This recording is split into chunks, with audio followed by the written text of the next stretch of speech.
Agora vamos falar sobre uma curiosidade importante que influencia na nossa maneira de trabalhar no programa. Estou me referindo ao objeto inteligente. Quando nós inserimos uma imagem no nosso arquivo aqui no Photoshop, ele automaticamente cria um objeto inteligente. Ou seja, ele cria uma espécie de vínculo da informação original com a informação que está no nosso arquivo, independente da maneira como foi inserido o asset. Vou dar um exemplo prático que vai facilitar o entendimento. Me acompanha aqui. Você percebeu que aqui tem alguns ícones diferentes, né? Tem o do arquivo vinculado, o do incorporado, tem o da cor sólida e tem também o caso em que não há nenhum símbolo, que é essa nossa imagem inicial. Ou seja, ela não é um objeto inteligente porque ela está exposta à edição direta.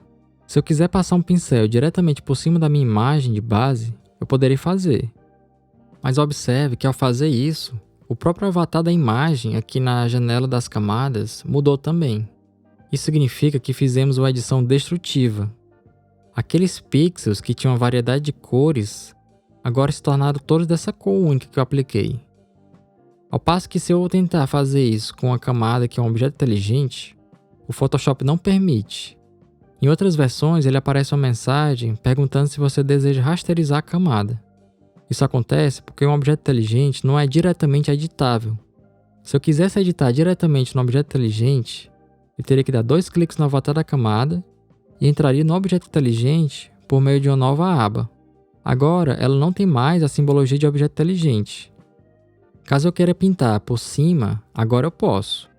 Lembrando que, ao fazer isso, estou destruindo os pixels, porque é uma edição que muda a essência, alterando diretamente a informação original. Lembra que eu falei que o objeto inteligente era como o vínculo da informação original com o arquivo que estamos trabalhando? Isso significa que, se eu salvar aqui com essa edição, ela será atualizada no arquivo onde essa imagem está inserida, veja só. Isso acontece porque editamos diretamente na fonte. Vou voltar ao objeto inteligente e desfazer essa edição. Vou dar um outro exemplo. Para facilitar a visualização desse exemplo, eu vou ocultar as outras camadas e deixar só essa aqui ativa. Agora, criarei uma cópia, apertando Ctrl J. Certo, agora eu tenho 2 camadas exatamente iguais. Em uma delas, eu vou apertar com o botão direito e selecionar Rasterizar camada, o que fará com que se perca o objeto inteligente.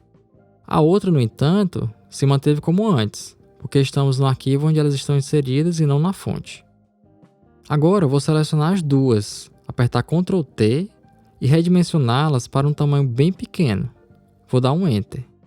Repare que as duas ficaram borradas, porque o Photoshop fez um cálculo de reagrupamento de pixels e esse foi o melhor que ele conseguiu para esse tamanho, que é muito pequeno.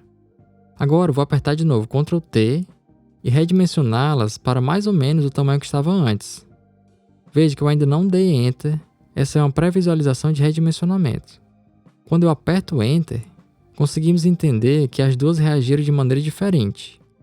Ou seja, o objeto inteligente tinha uma referência da informação original da posição exata de cada pixel, enquanto que a imagem rasterizada não.